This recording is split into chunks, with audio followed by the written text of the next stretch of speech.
Hello. Yeah, go. What's happening? Hey, good. How good? Jeez.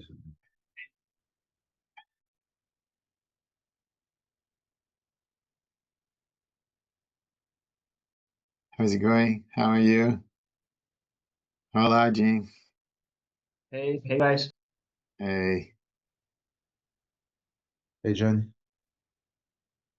Hey, how are you? Doing good. So today's the day. Today is the day. Good. With all we're finally here together. So anything you want to share before we started? Something you want to do? We still have 8 minutes. I want to make sure Gene is cool with the breakout questions, just the prompting questions for the breakout. So, what I was thinking, Gene, is to do an early breakout just to get people talking early on, and then do one right after the Tai Chi, because you're going to do a demonstration, right? So I'm thinking to have one. We could either have that one or not, because people be active then too. So I don't know what you're thinking. If two is too many, 'cause I believe the second breakout question was, what do you do for self Uh, care? I will offer the Tai Chi practice, and I want to people to practice together. Okay, so it's just these movements here with hands, not something complex. Sure. But as you wish, man. As you wish.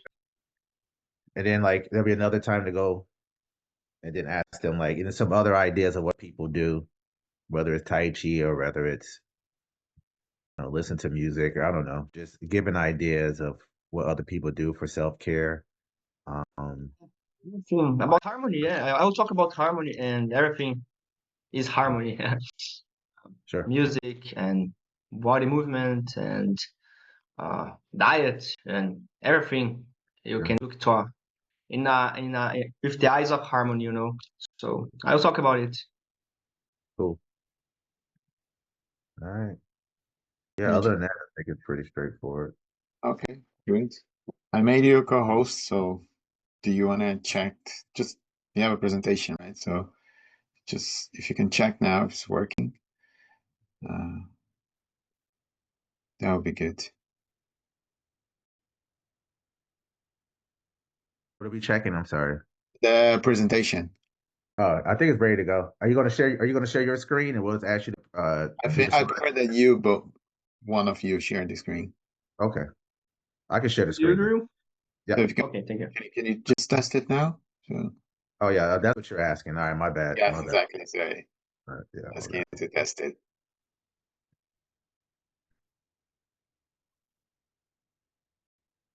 And then it should go to slideshow.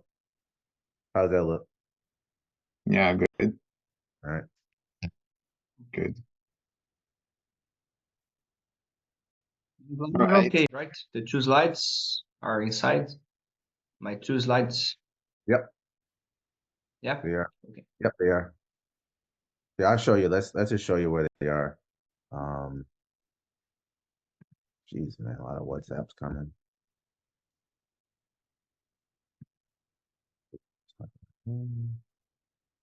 For this. So I'll be here watching the chat and opening the rooms, and just let me know. I'll be recording just the meeting, not the sharing. So just what the content, not the sharing. So So Jane, I'm going to kind of transition to you with this slide. Um, Yeah. Right, the idea that people need, like you first, before you can fix the world, you got to make sure yourself is fixed and you're taking care of yourself. So leading from within, and Perfect. then transfer it over to you about a great tool to use, or tools to use Fine. in order for your, yeah, perfect. All right, From inside to outside. Perfect. all right, dope.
when I open the room, you can start already welcome people and um I don't have any music, Tiago. you want some music? I don't know. You can, yeah, for sure. Music's Oh, great. whatever you feel Yeah, like, you know. If you want me to put some music, I can do it, but however you like to work it, man. Get some good. Got some you want some Kendrick. music, Jin? To start? Background music for Tai Chi would be nice, but Okay. I don't know if I can put here or you can put You there. should be able to put Um, if you have some music. sorry, YouTube. You'll be able to do it. You're co-host. Okay, okay.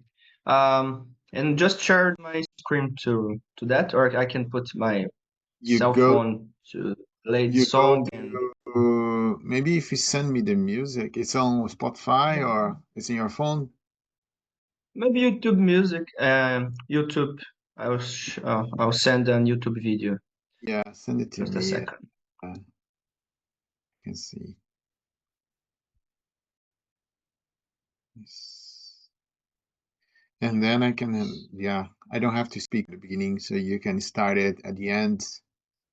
I just needed maybe 1 minute to share that this event is part of the Networks Festival and just share the link with people to see the other events that are coming. But that's all. I So you sent to you the YouTube link.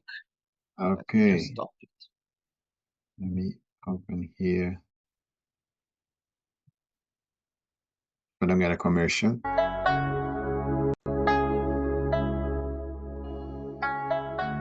Can you hear? Well, is that too loud? Yeah. I'm not hearing it just in the Okay. beginning. You should be able to hear it.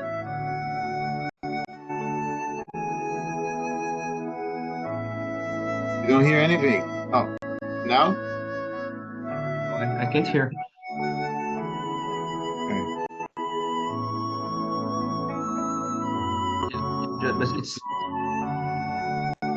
you need to raise the volume. Yeah. Now? No. I think it's the time is up. We just go without it. Yeah? No No. work, no worries. Okay. Can be without me. Work No well. worries. Okay. It's I'm not gonna open the room. work. If you're okay. Yes? Yeah, let's do it. Sorry. Okay. It's good.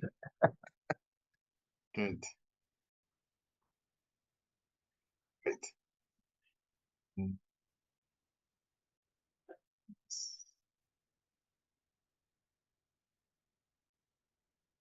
let's do it. Yes.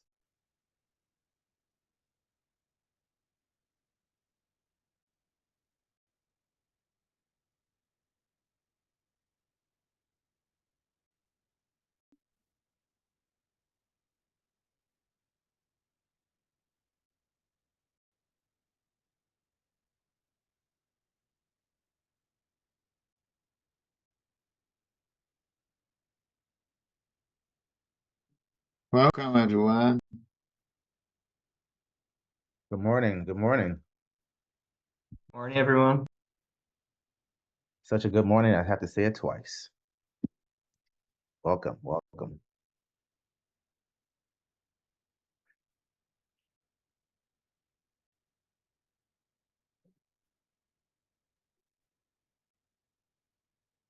Kristen, nice to see you as well.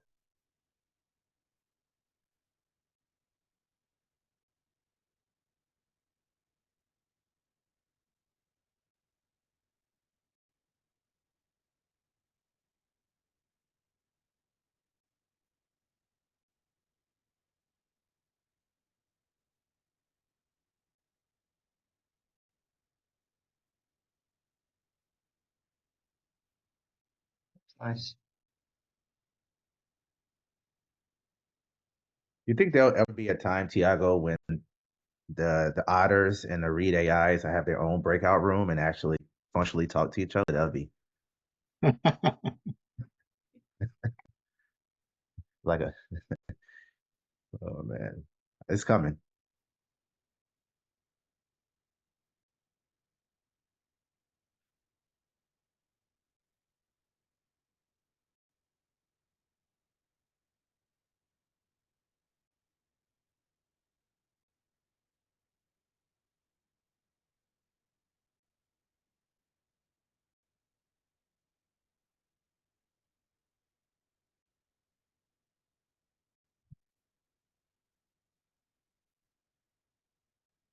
Okay, Jen and Drew, it's over to you. Still people coming. Okay. We get started?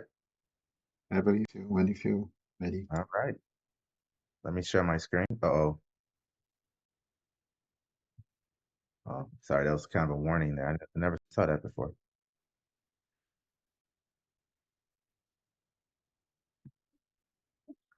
All right, well, thank you all so much for joining us. Wow, I think this is my second um, Fido festival or festivities week. I presented 2 years ago in a whole different world. Felt like there was a lot of energy, there's a lot of enthusiasm. Post COVID, there was a lot of things that we wanted to like take away from it and change. And I feel like we've lost a lot of that. Maybe I'm speaking just from where I am here in the United States, coming off the heels of this a unbelievable and terrible meeting that our president had with the South African president, and we're just in a different space right now. Um, and I think there's a lot of lessons that we took from COVID, a lot of opportunities that we could have had. So as we're moving forward and we see how quickly it can change in the opposite direction, it's not a better time for us to find where we belong in our world, in our community, but to also start that revolution. Um, because that's what's going to take for us to truly get equity and justice and true well-being for all the people we serve throughout the country. So thank you to Fido Network and especially Tiago for allowing Jean and I this opportunity to talk about belonging, to talk about revolution, but also to give you all tools. Not only the tools you need to lead from within, but the tools we're going to need to lead together and eventually lead for outcomes and solutions and transformation. So I'm Drew Martin. I am a consultant. A lot of my work is with this organization called We in the World, and I'm based in Champaign, Illinois. And I'll turn over to my friend here, Jean, to introduce himself. Sure. So I'm Jim. I am the founder of Harmony Way. I will talk a bit more about the mission and this idea of harmony. What is harmony truly? And yeah, it's my passion, and it's a pleasure to be here with you all and to share a bit about this passion with you all. And I'm based in Brazil, by the way, Thank, Curitiba. excellent. Thank you. Thank you. So in the book, Native Son, um, American writer and poet and speaker James Baldwin, he delves into into the profound challenges of finding a sense of belonging when one's own heritage has been systematically erased and when other societal structures are perpetuating this alienation or this sense of not belonging to your community. And he's a Black American, so he articulates this from a Black American lens, but he articulates that Black Americans' relationship to their own country is uniquely fraught and frayed and broken, as their past was taken away from them almost literally in one blow, leaving this void of cultural and ancestral connection. I'm reminded of Tiago. This I'm going to put you on a spot here, but I think you visited Africa for the first time a few months ago. As did I. I visited, my homeland, where my ancestors are from, this time last year, And there was this sense I got when I landed, same as Tiago, when I landed in Nairobi and I walked out of the airport and I saw a sea of people who looked just like me. Like for the first time in my 45 years, I understood what belonging means. Like just like that. And I remember seeing Tiago. I think Tiago, you called in and you were dressed in all African garb. And I'm like, yeah, he got that same feeling I did. Like you immediately touch down. You like, oh, this is what it feels like to not feel like you're walking to a space that people are looking at you or like, why is he here? Or just having this, whether it's real or not, just having this anxiety that I don't belong here in my own space. It also reminds me of my colleague who runs our social media for We in the World. She's from Nigeria. She lives in Nigeria. She's never left Africa, and she didn't. And when we were talking about belonging, she really didn't understand like how do you not belong. She said, "My entire life, I've never felt what that means to not belong somewhere because everywhere I go, no one sees me any differently. Whether it's Lagos or Ghana or wherever I go, I'm not seen as a other. I'm just seen as a Black African, which the majority of people are. So really understanding what it means to belong to your community and feel like that not only do you belong, but this system is set up for you to thrive, no matter your socioeconomic status, your race, your educational level, that wherever you are, that you have the optimal opportunity to live a life that's just and that gives you opportunity for um, um, maximum health and well-being. So Baldwin's concept of revolution was not one of violence or upheaval, but of moral awakening and these societal reforms. He believed that the United States had the opportunity to transcend its historical and racial divisions and create a more just and inclusive society. And that, he's speaking from the United States, but I'm sure wherever we are, Brazil, Germany, Russia, wherever we are, that we can feel this upheaval, right? That many of our places also need this moral awakening. This vision was rooted in love and understanding and a collective commitment to change. Revolution often arises from collective yearning for belonging, an aspiration to be a part of a community that recognizes and values its members. This desire for belonging can manifest in various forms, from social movements to political upheavals, all seeking to create a more inclusive and equitable society. Yesterday in the United States, this was the fifth year, 5 years of the murder of George Floyd, which was a pinnacle moment in our country's racial history. And that critical moment became social upheaval. There were peaceful protests, but there was also riots. And why did those riots happen? It all goes so because as we sat and watched a 45-year-old African American male be killed right in front of our eyes by law enforcement, we got a strong feeling in this country once again that we don't belong here. We don't belong here or we don't have a sense of belonging because we could be murdered by law enforcement in the middle of the day, in the middle of a main street in a major city in the United States.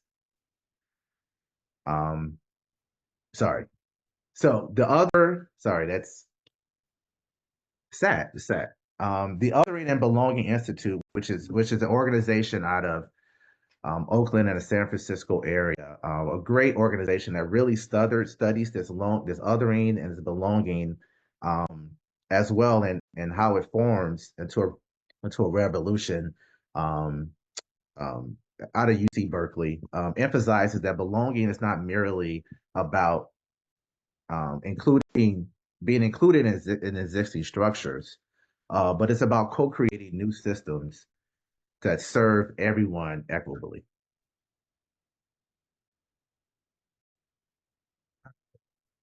In Pittsburgh, about I don't know, we'll say about 7 or 8 years ago, there was this really cool news story that I came across that really highlights that a lot of this othering right, that we have in the place we live is learned behavior. It's not something you're born with. And this is a true story that kind of reminds us of that. These are kindergartners, 5-year-olds in Pittsburgh, Pennsylvania. They're best friends. And they decided that when they were walking out of school one day, their parents were waiting for them, and they went to their parents and they were like, "Hey, can we get the same haircut?" And their parents were like, "Why?" And they were like, "We want to play a trick on our teacher so she won't recognize us." So they figured if they got the same haircut, there's no way that their teacher could tell them apart, right? And of course she could. But the idea that you were born with equality and equitable mindset, where you're born to be colorblind and you see people who they are, and how society teaches us the opposite. And what does this manifest to? These are two boys, right? This is an example of what can happen in their lives. These are two boys that see themselves as equal, as twins almost. But more than likely, they're living on two opposite ends of their city. So in the case of New Orleans, as you can see, if you live anywhere around the French Quarter, anywhere more in inner city New Orleans, that's your life expectancy. The area, Iberville, um, um, Calliope project units, whatever. Those people, more than likely, who look like the little kid on your right, their life expectancy is 55 years old. But if you drive right up I-10, 15 minutes in neighborhoods that look more like the kid on your left, same city, same age, 25 years difference of life. 25 years difference of life. So these two boys who live on two opposite ends of the city, who've come together in one school, who see themselves as the same, the environment doesn't. Their environment is telling them you are not the same, right? That we've set up systems and we've set up processes in this country to make sure that only one of you are going to not one of you are not going to make it to Medicare and retirement age, while the other one is, right? So our finish doesn't have to look like. It can look like our beginning. If we begin our lives with the equal mindset, why can't we live our lives in that same manner? Because literally it's killing us when we don't. The same can be said about, health and well-being, peace of people, places of equity. This so happens to be, economic hardship in Los Angeles County. The more black and brown you are, the higher you are to have economic hardship. And how does that economic hardship relate to things like childhood obesity and other poor health outcomes? It's the same. If you're poor, you're also going to be obese.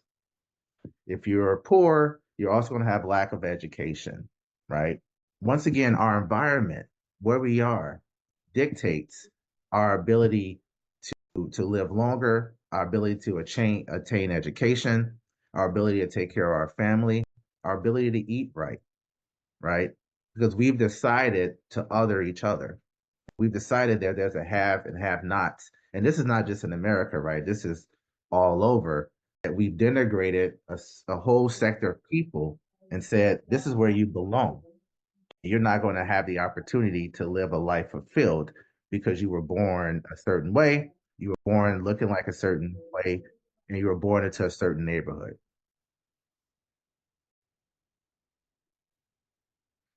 So when we talk about revolution, we talk about the fact that people are tired of that.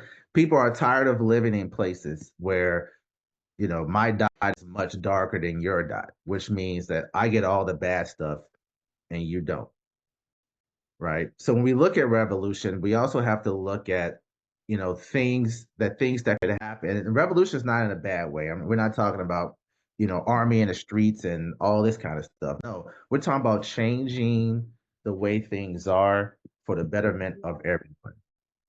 And in order to do that, we also have to have a sense of solidarity.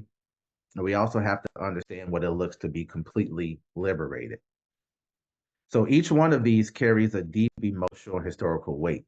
So let's break it down a little bit because this is going to be sort of like the process that we're going to look at throughout this presentation. When we talk about unprecedented solidarity, people come together with shared struggles. I'm sorry, I'm losing my space here. There we go. Give me 1 second. Okay. So we talk about people come together around shared struggles, values, standing with one another, even when the fight isn't directly their own. I was leading a town hall in Winston-Salem, North Carolina, 2 weeks, and a professor from Wake Forest stood up, African American woman stood up and said, we had what we thought was unprecedented solidarity after the murder of George Floyd, when everybody, black, white, brown, whatever, came together and said, this isn't right, we want change. But we realized, she said this, her words, we realized we had nothing but allies and not co-conspirators. Because when it got hot and it got heavy, those people went away. And once again, we were left alone to fight these problems on our own. So when we talk about unprecedented solidarity, the word unprecedented comes into place because we're not just coming together and saying, "Hey, I feel your struggle, and I want to, stand with you and fight. I'll write grants, I'll do all these things." But when the police comes and they're arresting people, or when Trump comes and says, do something different or change anything, are you still in the fight, or are you moving to the side? Because now the heat is directly on you. Unprecedented solidarity says that whatever happens, that I know what is right and wrong, and even if I have to get arrested, even if I have to lose something, I know what's right or wrong. I know what it looks like to get true transformation. I want to be a co-conspirator and not just a sideline ally. Liberation is the goal, right? It's complete freedom from oppression. Baldwin left the United States. Not only was he black, but he was also queer. So he left the United States for France because he felt like that was the place, and he writes about this all the time, where he felt liberated, where he felt like he could be black, male, queer, and no one would think anything of it. He could just live his life. So total liberation is freedom from this oppression, freedom from colonial rule, systematic racism, so on and so forth. And then revolution, a radical and transformational change in society, right? You have solidarity. Solidarity brings forth revolution. Revolution brings forth liberation. Because all three of these go hand in hand as well. I'm looking on time. Yeah, okay, we're good. All right, I think we're going to, if that's okay, just to get people talking, get our stretch a little bit, get us knowing each other. I think Tiago's going to put us in breakout rooms of 3, where we're going to talk about these 3 concepts. So where are you in your work? Where are you in the community you're serving, in your job? Are you guys building solidarity? Are you guys preparing for a revolution? Are you guys looking at liberation and complete eradication from social barriers as a goal as well? Whether it's a movement you're building, whether it's a piece of writing, or just on your own work. We'd love to hear in breakout rooms from you all where you are in your journey toward solidarity, liberation, and or revolution. Sounds good? All right. Thumbs up. All right, Tiago, let's do it. How many minutes, Drew? Oh, let's do 10. Okay, good. Okay, in the rooms. Enjoy.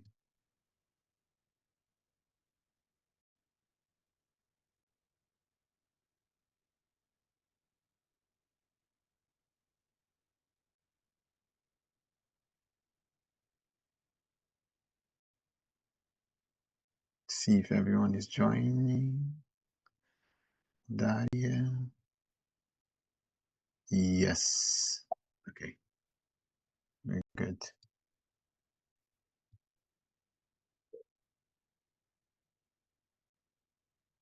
Not Lisette. Okay. All right. So far, so good. Good. Good. Really really really enjoy what we've shared so far. So thank you, Drew. It's been good. Very good, man. Thanks.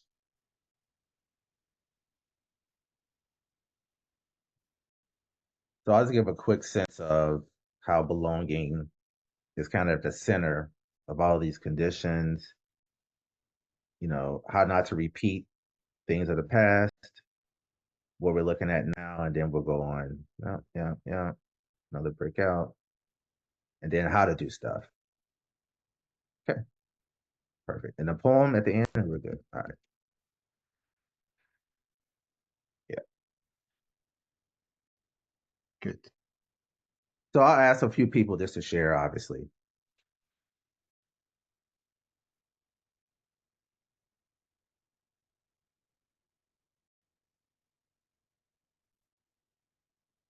How is it, Eugene in Curitiba? How is to be back, right? So I got close to Eugene. I keep wanting to French up your name, Jean, for some reason. I'm sorry. it's Jean or Jean. Jean. Jean. My name is a French name, but I'm Brazilian. Like, yeah, it's John in French, but in Brazil we speak Jean. It's Yeah. different. Yeah, that's it. However, the people that speaks English, they call me Jean. So you can call me Jean, Jean, or Jean. I accept everyone. Yeah. It's John in French, Yeah. Jean. Yeah, I'm trying to figure out. There was yeah, I think that was his. That's how he pronounced it. I worked with a Jean from Brazil, and yeah, I said Jean, and he said no. I said Jean. He said no. He says Jean. I was like, oh, Oh my gosh. I I remember that I will now. accept It dawned on me. both. Yeah. And I then understand that's me. after I figured out he quit his job and left the project. So I was like, God darn it. I just figured out how to say Gion. No, And I well, can't. whatever. Let me But ask. yeah, Uh, yeah. I don't know if I'm pronouncing the name now again. It's Joost. Joost. Just join us. People are in the. Can you hear? Can you hear us? Okay, I'm gonna ask. I'm gonna chat.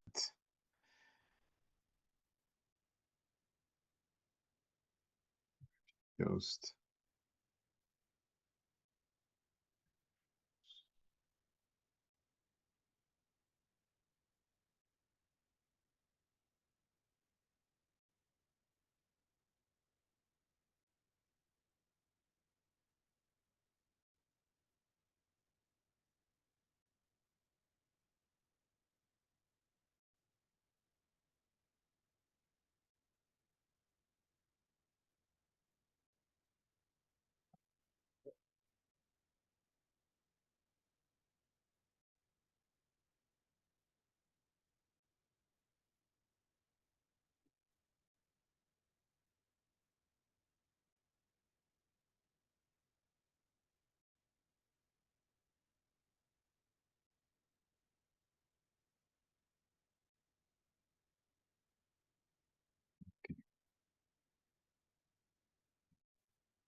Joost is at work, but he's listening, so you just continue. You stay here.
Few minutes left.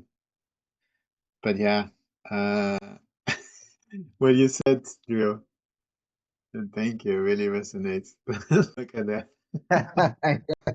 Look at it. Look at it. As soon as you touch down, you're like, Every day, yeah, you yeah. popped on camera and you had the, I was Something from like, something from Kenya. It's really like everyone is using it. Beautiful, beautiful. That's but fine. Welcome. hey, Joanne.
Everyone's back.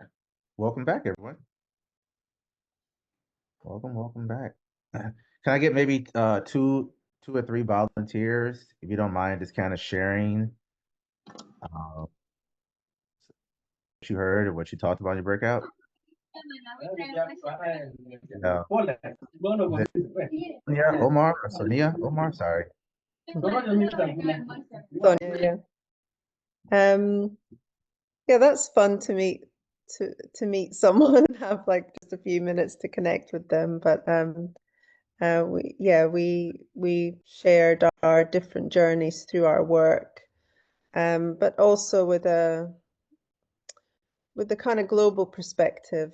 And what I was sharing in particular is that for me, change and liberation, revolution is something that I realized has to happen in me actually first.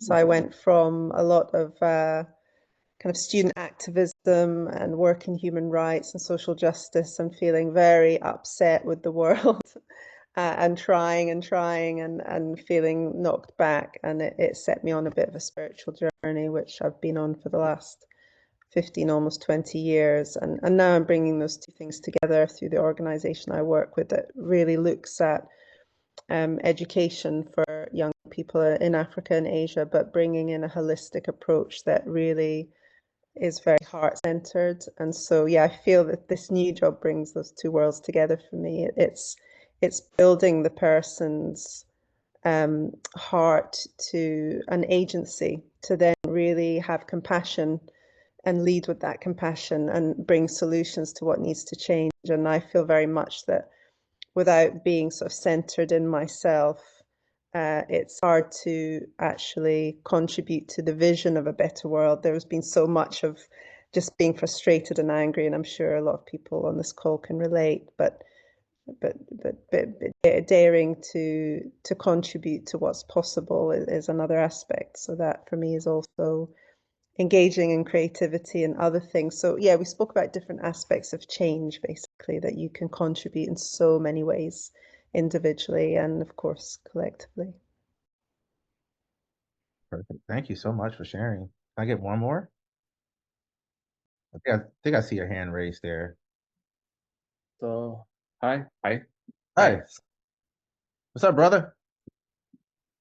How I'm are doing you? well. Good. I'm coming from India, and I've been part of a lot of learning communities. That's my network of networks. That's the core of my networks, learning. So, in a world where rather than going to the best college, you go to the best professor, and they would rather prefer to be online than inside an organization that way, Mm. with their own autonomy and ease of gaining access and all that.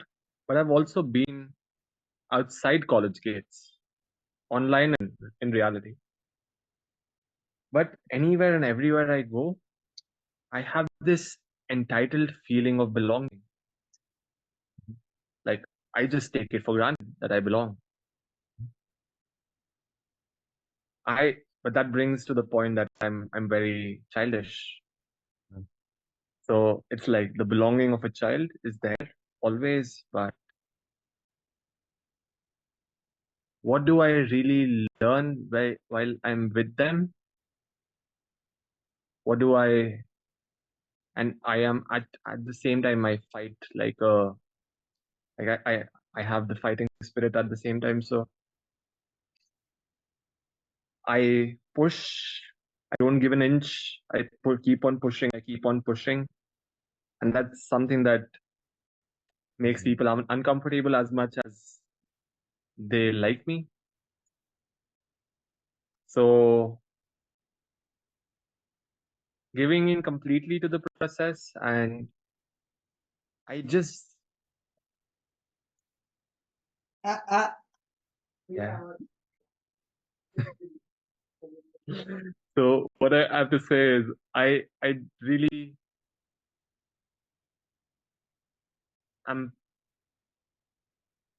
privileged to have that somehow programmed in me. Yeah. No. And it's a great privilege, right? I think, people who are able to travel the world and just like, and sometimes that comes from a place to where maybe you've started your life off in a way that you've always felt like you belonged, right? In a lot of ways. So it helps you navigate the world. So yes, I don't think it's childish, but it is definitely a privilege. Now, what you do with that privilege is the question. And how do you instill that same sense of belonging? Like whatever you have and have that feeling, how do you help instill that in other people who may not, have that as well? Just a minor thing. The thing is till college Mhm. the roadmap, you know. Yeah. The next checkpoint was there, the job, the family. I just broke out of that. And then it was my roadmap Yeah. rather than the check marks. Mhm. And then it just brings me to wherever I choose to be is where I wanted to be. So I belong there because I chose to be there rather than programmed to be there. Yeah. Yeah. No, I think that's a great, thank you. Sound World, right? Thank you, sir. Appreciate it. Appreciate it. I love what you said a couple sessions ago. So thank you for being on many of these calls as well. But I'm going to go back to share my queen because I think I said queen screen. So I think that's a good segue, maybe. Um,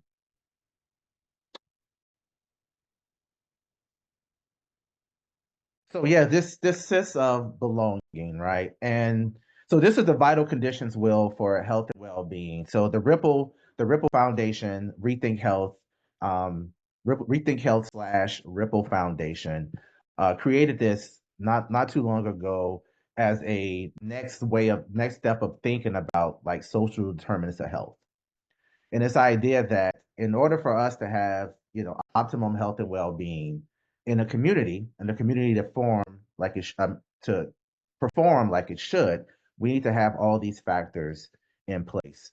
And when they first created this, I was actually in the room with one of my colleagues, and they had all 7 of these in one circle. But it was my colleague from rural Wisconsin, Algoma, Wisconsin, to be exact, that said, no, without people, the sense of belonging, without civic muscle, you can't really achieve any of these things.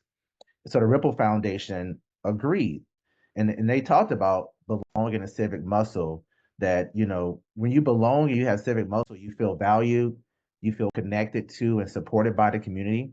You're allowed to make meaningful contributions, and you have a hand in shaping the community's future, right? And I think Soundwave, you may have been thinking about this as well. It's like I don't choose the path that's been chosen from me. Just because I was born, I lived in government housing, south side of Chicago, single mom, welfare, poverty, all that.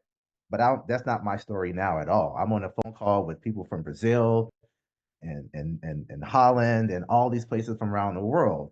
Like, so the path was definitely charted for me. I was supposed to be in jail like all my friends or just struggling like a lot of my family.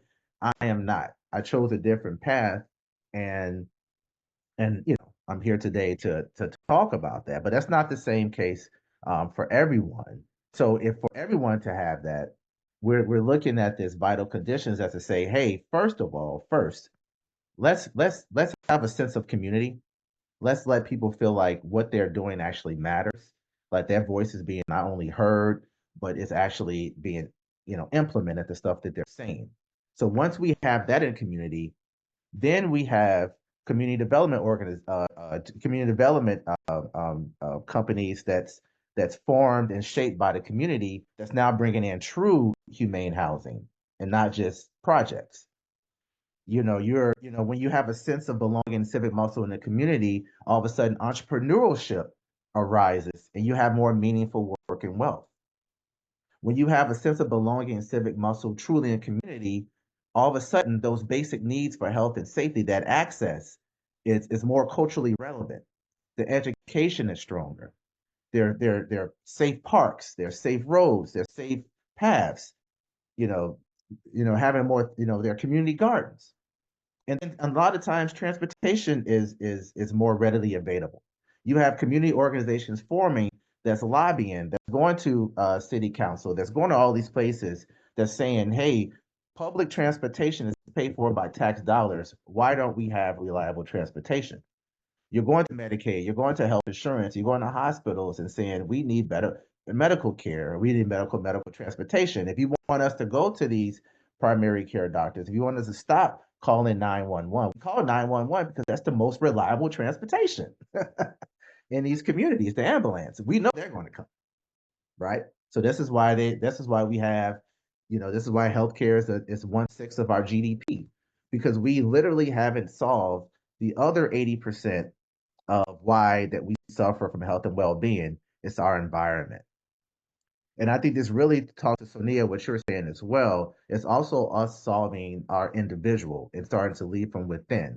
It's the idea that in order for me to really utilize and benefit from everything else around me in my community, I first have to understand how I can lead from within and how I can better belong and how my voice can be better heard and how I can activate my civic muscles.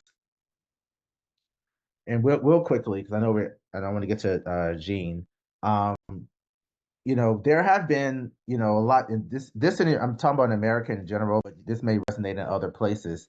There have been other ways of looking at vital conditions. This is why we saying without putting that belonging and civic muscle in the middle. And that's the idea that when you're designing a government program, that you're designing it to benefit all. You're not designing it from the top down, you're designing it from the bottom up, so to speak. So all these programs, GI Bill, zoning, redlining, market rate, subprime loans, gentrification, so on and so forth. These are government these are government programs that was enacted to actually solve some of the inequities in America, especially around right after World War II, right on through civil rights. All of these things that you see here has actually caused detriment to the same communities it was positioned to solve. Now, some of these things were just straight up racist, like redlining and sub and zoning and eminent domain. But things like GI bills and subprime loans, these are all urban renewal. These are all things that were thought of. Public housing was only supposed to be for 2 years, and there are generations of people living in public housing, right? These are all government programs that actually perpetuate inequities in our country because they did not form these programs from the outside, from the inside out. They didn't first make sure that the communities, that people felt like they belonged, felt like they, anyways, I don't want to keep prolonging that, but you can see that even when we attempt to solve these problems, you attempt to find solutions, if you don't start with that true process, you're only going to end up perpetuating and causing more harm generationally. Oh, sorry. And as I conclude this part, I want us to, like, especially as we start to think about what's happening now, I want us to look at these words. So these are a few of the words that our American government are putting through systems and everything else to other folks. If you are a government agency, if you accept government money, if you're federal, if you're getting grants, if you have anything to do with the government, which is 98% of anyone anywhere in this country, if you have this anywhere on your website, anywhere in your public documents, you're being flagged. Right? So our government here in America is actively othering people. So what are we doing, especially internally? What are we going to begin to do to shape ourselves to lead from within, to prepare ourselves for a true revolution? You know, no longer can we bring feathers to a knife fight. Like, we are now visually seeing, at least in our country and other places, we're visually seeing, it's tangible now, the change is only going to perpetuate more inequities. What are we prepared to do to prepare ourselves? And just like Sonia just said, I'm sorry if I think pronouncing your name right. I think you're perfect what you said. Before I can think about how to change the world, let me make sure that I'm equipped internally to do that. So with that, I'm going to pass it over to my colleague Jean, who's going to show us one great tool of preparing ourselves internally. Thanks, Drew. Well, as I said before, I am the founder of Harmony Way. Yeah, first the tree. And it's a mission that I carry and to bring harmony to the world. But the point is this, is very important, is starting from within. Sometimes we think about revolution, we think about changing the world, forgetting about our inner world, and that's a mistake. If you want peace in the world, you are peaceful inside. If you want harmony to the world, you will already have harmony inside, because we cannot command or control the words, right? We don't have this power to control the word and how the word needs to be. However, we can control ourselves. We are the kings of our own empire. My body, my mind, my emotions, and how I deal with myself will teach how I deal with the world. And maybe my example will be a revolution itself. So if I practice meditation and Tai Chi, I will offer a session, a short Tai Chi session for you to understand that. If you practice these kind of stuffs that can help you to find this balance in yourself, to find this peace, this harmony, you can, from within, expand it to the world, okay? And you can have this harmony to spread to your friends, to your community, first to your family, people around you, and maybe we can create a silent revolution, you know? So that's Harmony Way, and we have like a tree and the sun and the moon, and this logo that we have represents the tree of life and how the things are interconnected. And everything influences each other. Like a leaf influences the whole tree. Okay, the root influences the whole tree. The sun and the moon are feeding the tree, are moving the energy, the water inside the tree. So we have a system connected, an interconnected system. We are connected. There's no ego, there's no separation. It's an illusion to think that I'm separated from the whole. It's a big illusion. It's the same as saying that the leaf is apart from the tree. It's a mistake. We have this connection. And when we understand this connection, we begin to feel each other, we begin to feel ourselves, and spread this harmony. Just for you to understand what is harmony, I study harmony. I call myself a harmonist. And harmony is a Greek concept, okay, that is about putting together different pieces, different parts. And it starts, for example, with music. When you have music, for example, we understand much of harmony. There are harmonist concept today, nowadays, about music. When you put different notes, different instruments, and you put them together, you create music. And the music can be harmonious or disharmonious. So what's the difference? The difference is that our harmonious music, all the instruments are connecting with each other. We have connection between the notes, and the sound's good. And we, as human beings, we need to do the same.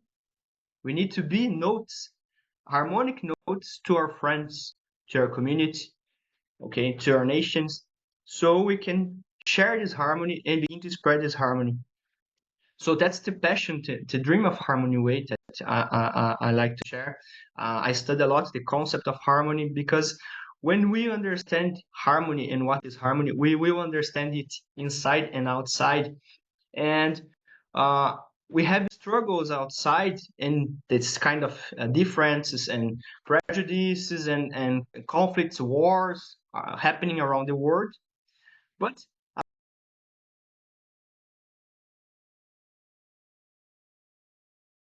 wars, these conflicts are happening right now inside of you. And when you understand that maybe these wars are happening inside of you, can learn first how to create a diplomacy inside of you. And when you learn to create diplomacy inside of you, maybe you can one day share this experience and this knowledge to the other people, to your government, and maybe we can change the world from within. So, for example, you have a brain, you have a mind, a rational mind. How your rational mind connects with your emotions? Imagine that your mind and your emotions are different nations with different cultures. They are in war, or they are in peace, in diplomacy. They exchange good stuff, goods. They have a commerce, or they are fighting. So we want to develop a harmony inside. So think about your mind, feel your emotions, and pay attention. How can I create this diplomacy between them? And more, how can I create a diplomacy between my mind, my emotions, my body, my instincts? Because you, as a human being, you have many parts. You have many atoms, cells, organs, and you have many aspects inside of you. So you are a planet. That's what I want to share with you. We are, each human being is a whole universe. And if you learn inside how to deal with these differences, maybe you will learn how to deal with the differences outside of you. Okay? So for that, I can speak, but the best way to learn something, it's experiencing, right? I can speak about fire and what is fire, but you will just understand really what is fire, what fire is, when you put your hand close to a fire and oh, it's hot. Oh my gosh. And you feel it, you experience it. That's why you can go to other slide, please. That's why I want to offer a short Tai Chi session. I am a Tai Chi teacher too, and all my knowledge about harmony comes also because of my martial arts background, Chinese martial arts, Kung Fu, Tai Chi. It is ancient wisdom, have lots of things to teach us. So I want we all to practice together some slow movements. I don't know if everyone already practices Tai Chi or knows something about Tai Chi, but I want to ask everyone to practice with me just some movements to understand what harmony is. And the first step, I want everyone, please, if you can join me, your left hand, raise your left hand and begin to move it from the right to the left, like a wave, like this. So it's just a simple movement, okay? And just one part of my being is here. Maybe right now, my mind is thinking about other thing.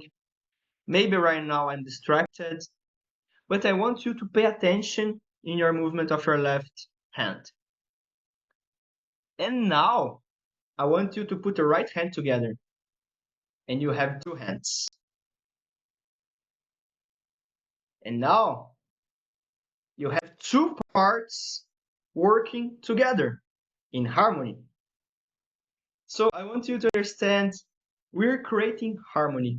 So imagine, for example, that my left hand is one nation, one culture, and the other hand is other nation, other culture. And we're learning how to put them together to create harmony together, not fighting.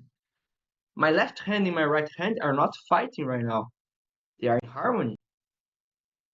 And now I want you to put your mind. So your mind is another nation. So you think and feel your movement. And now you have one more element in this. And now to represent it, you put one hand in the line of your head, or in the line of our heart. Because we are rational beings and we are emotional beings. And now we will create this symbol to put harmony between mind and heart. And now, like a sphere, a ball, you will do one movement going up to the head and going down to the mind, and exchanging this from the mind to the heart. So do this, and now put the breath together. So inhale in one movement, hold the breath, and exhale in the other movement. Keep doing this. And now if you want to close your eyes and keep doing this movement, inhale one movement, hold, exhale, and hold. And now I want you to experience what harmony really is.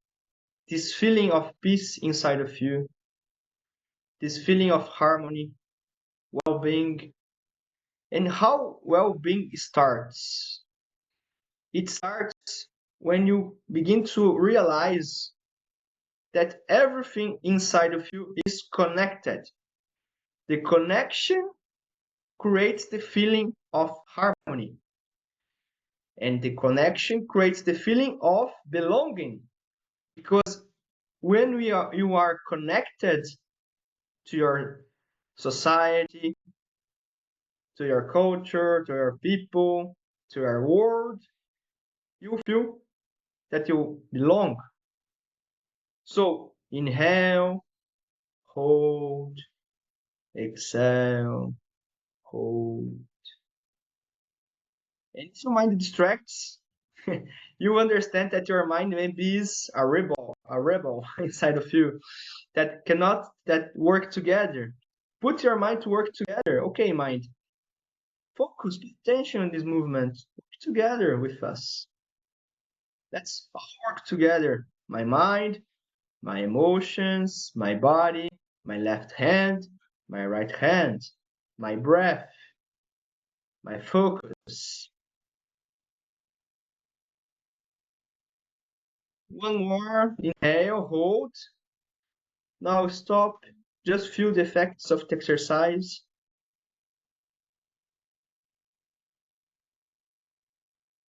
And now you can connect your both hands and do a reverence. Yeah. So I want you to understand that if you want to change the world, begin inside of you. If you have lots of conflicts inside of you, How can you go to nations, to presidents, to governments, and say to them, you have to stop fighting? You need first to learn about this peace. Then you can share it, you can teach the others about it. So that's my message to you all this in this day. I'm grateful for this opportunity. Meditate. I recommend you all meditate, practice Tai Chi, yoga, Reiki, whatever you like. Things that will put you in alignment to yourself. Things that will put you connected to yourself, that will demand you to close your eyes and pay attention in you. Because most of the time we are just looking outside and judging outside. Oh, because this is wrong, this is wrong, this is wrong outside. But what is wrong inside of you? And this demands humility. Be humble. When you are humble, you learn. Everything can teach you something. And when you learn something, then you can be a teacher one day. Sometimes we want to be teachers too early, too soon, too anxious. Okay, I want to share my knowledge. I was a young, for example, a rebel teenager. Everyone maybe passed through this phase of life, okay, being a rebel teenager. And we want to share to the world things, but we didn't learn anything about inside of us yet. We need first to go deep, go inside of us, learn this, develop this feeling of harmony, and then we can spread to the world. So that's it. Thank you for the opportunity. Thank you, Drew. Thank you, Fit Network. And I think that's it for me now, for my part. If you want, in the end of the speech, maybe we can answer questions. That's it, Drew. Maybe later. I think for me it's done. Thank you very much. Thanks so much. Thanks so much, Gene. I think for the Tiago, I think we don't have to go to breakouts. Let's maybe we can talk amongst ourselves. And anyone that has any questions for Gene as well, just I would love to hear from a few folks that we haven't heard from. What do you do for? I don't know if the right word is self care, but we're talking about this leading from within. We're talking about changing ourselves before we can change the world. Any other ideas? I mean, Tai Chi is great. I think I'm gonna do that, brother. That was nice. I've never done that before. I saw people doing it outside. Yeah, I saw it looked like something I can benefit from, but now I know I can benefit from it. So thank you. So any questions or comments, Dean, or any other ideas around leading from within or tools we can use for this?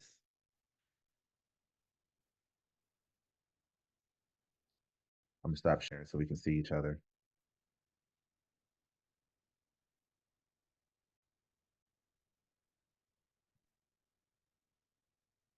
Just about Tai Chi that you mentioned, the slow movement have a very important impact in the person nowadays because we are each day more and more in a fast society. Everything is fast, everything is instant. And why we have so much anxiety in the world? Because our minds are running, running, running, running, running, running. And what happens when you just accelerate your car without braking it? You crash. Okay. So Tai Chi Everybody, is a Augusta. way to reduce the speed of yourself. So that's a good way, and I recommend it. Yeah, as yoga and other things that slow yourself. But yoga makes you I will, sweat. Like Tai Chi, you could do without sweat. But demands, man, slow movement sometimes demands a lot of muscles. It's demanding too. Augustine, you have your hand up. Where you from, Augustine? Oh, yes, Augustine. hi, Agustin. I'm from Costa Rica, Oh, and I was just gonna build on what Jan just shared of kind of taking it slow and kind of also being that slow force when you're working in teams. I think it's very powerful when you bring in the calm. Um, and to answer your question of what is something that I do for self-care, I work in peace building, so I work with a lot of teams who are often exhausted and burnt out, and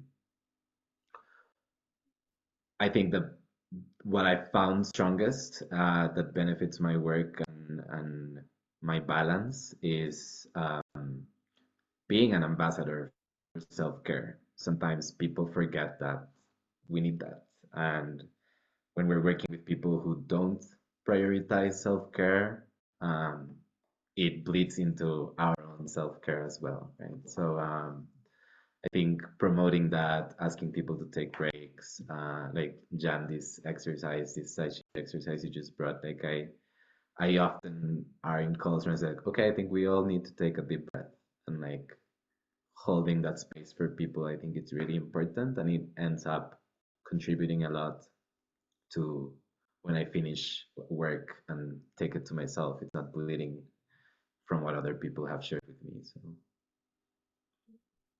Thank you. Thank you. Hey, Jeans, Sound World had a great question. And I think you mentioned grace. And I know grace is sometimes we say a ballerina that they're graceful or you can move without effort. So I think it's around like being able to do self-care effortlessly. Can you just talk about grace and movement when it comes? I think that's what you were going with, Soundwave, with your question. What is grace?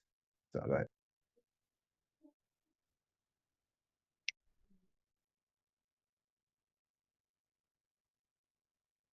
I think you're on mute, Jean. Okay. Well, grace is harmony. Well, when you have gracious movements, you have like an art. I forgot to even to speak about what is art. A painting, something that you create harmony, balance between the colors, between the elements, between everything. So the arts, the cultures have this essence of transmit grace, and they can bring us to a state of grace, to a state of harmony. So for me, grace is harmony and everything, like almost the same concept, different words. And when we find this idea of what is beautiful, what is great, what's grace, what is good for us. Even good, the word good, and you when you find it, that's why it depends. For example, one person can connect with yoga, other with Tai Chi, other with something from Aboriginals. I practice Haka too. Do you know Haka? From New Zealand. You need to find something that resonates with you. And when if it resonates with you, you can receive this harmony within you. You have this connection, this culture connection. For example, I have here a Buddha here, for example, connects me with the roots of Asia.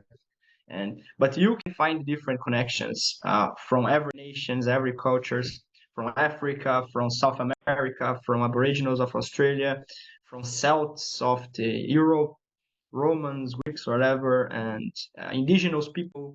So you all need to find your own source of grace, your own source of harmony. Yeah, it's different for everyone, and that's the beauty of the word, the differences. We are different and we are the same. It's beautiful because the difference make us connect with each other. Because I can learn with you and you can learn with me. If we were all the same, we couldn't learn with each other. We couldn't connect. And so that's the beauty. We have differences, and these differences can be something enjoyable for us all.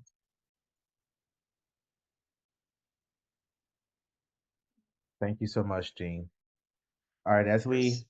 we continue, and please continue to populate the chat with any questions. I think, Gene, you said you're gonna put your website or something down that they will have any more questions for you.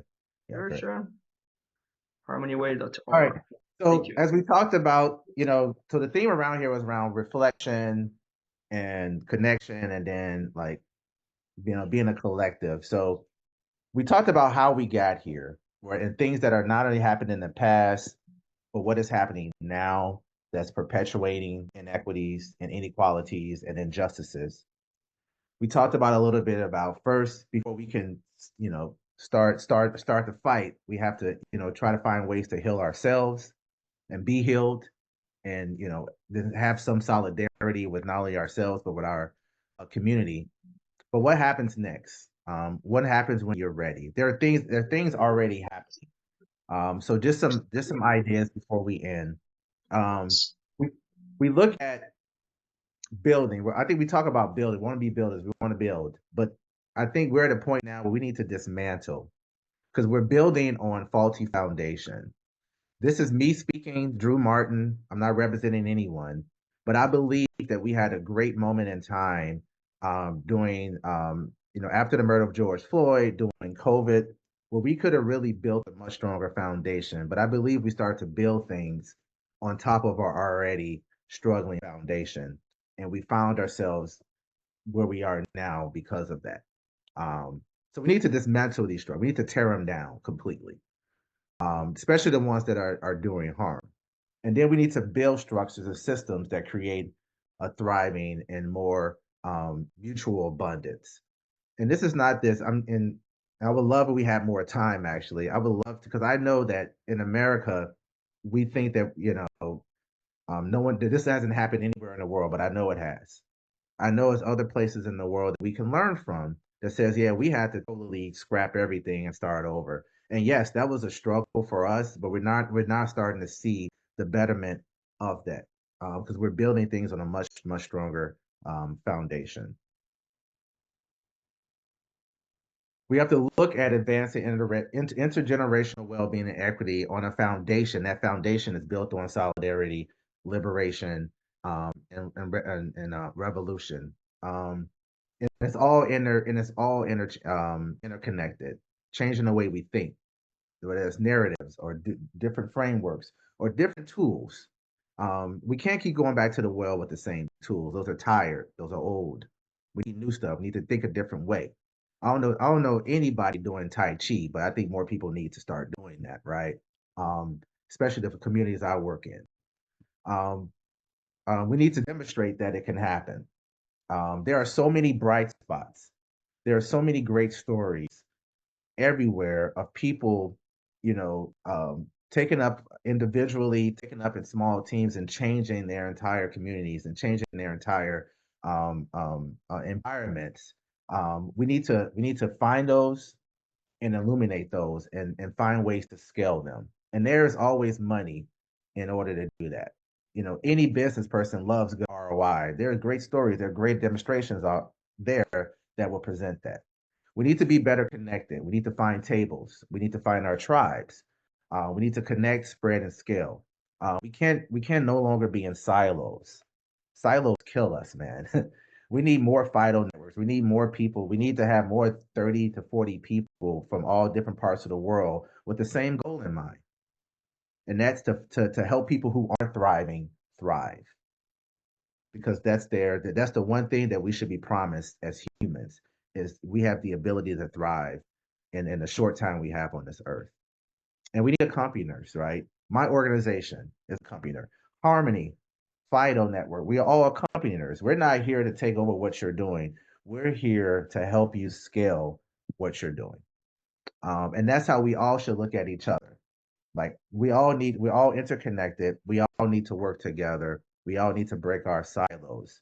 So changing the way we think, demonstrating and scaling what works, get into a bigger community, a bigger network, a bigger ecosystem, because our time and our money can go a lot further when we're together. And we need to find those particular organizations or people that can really, really help fill in those gaps where what's missing. And it's happening, right? I mentioned the Winston-Salem facilitation. This was a facilitation of faith leaders. In America South, in North Carolina, faith is still the foundation which a lot of community change is built on. And that foundation, the faith, the church, is extremely rocky in this environment. And what you see here is what needs to happen. You see white faith leaders, you see black faith leaders, and you see LGBTQ plus faith leaders at a table figuring it out. These are people who live in the same city, and these are some folks here who don't see eye to eye from the ideology standpoint, but they realize that they're serving a struggling community. Whether you're rural white, whether you're black, or whether you're LGBTQ plus, there's a way that the faith community can help you if there's unprecedented solidarity. I'm really excited to see what happens because this group is now together. Despite some other bad energy that could happen, they've said that no matter what, we may think differently, but at the same time, we're serving people who aren't thriving. And the only way for them to thrive is for us to form together as a faith community. It's also in healthcare. My organization is leading a large effort that's being sponsored by the Robert Wood Johnson Foundation that says hospitals in this country need to make 14 shifts to not be racist, right? There's racism in healthcare delivery, and there's 14 things that need to happen for that to change. And for the next 3 years, there's going to be 10 hospital systems from around the country that's going to actively engage in eliminating racism and how they deliver care and how that's built, right? So there are movements, there are tables to join, there are opportunities for us to get involved. Once we build ourselves, once we make peace of what we want to do, there are opportunities to get involved and to change the way that not only the country where I live, where we all live, to change the aspects of the people that we serve. All right. With that, I would like to end with this poem from which I love. I'm not a really good at reading poems, so I'm not going to hit you with like a Denzel Washington, theatrical. I'm just going to read it. um, but this poem is, we are the ones we have been waiting for. You have been telling the people, you have been telling the people that this is the 11th hour. Now you must go back and tell the people that this is the hour. And there are things to be considered. Where are we living? What are we doing? What are your relationships? Are you in the right relationships? Where's your water? Know your garden. It's time to speak your truth. Create your community. Be good to each other. And do not look outside yourself for a leader. We are the ones we have been waiting for. Then he claps his hands together and smiled and said, this could be a time. This could be a good time. There is a river flowing now very fast. It is so great and swift that there are those who will be afraid. They will try to hold on to the shore. They will feel that they are being torn apart and will suffer greatly. Know that that river has its destination. The elders say we must let go of the shore, push off into the middle of the river, keep our eyes open and our heads above water. And I say, see who is in there with you and celebrate. At this time in history, we are to take nothing personally, least of all ourselves. For the moment that we do, our spiritual growth and journey come to a halt. The time of the lone wolf is over. Gather yourselves. Banish the word struggle from your attitude and your vocabulary. All that we do now must be done in a sacred manner and in celebration because we are the ones we have been waiting for. Thank you so much for your time. And thank you, Tiago and the FIDO Network, for this opportunity to speak.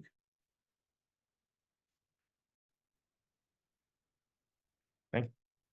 Thank you, Drew. Thank you, Jim. Thanks, Thank you, everyone. everyone. I just want to share that, this was offered one of the sessions from the Networks Festival. Please check. There are more events coming. And thank you for your participation. It's wonderful. We'll also be able to share the recording with you. Thank you. Thanks, everyone.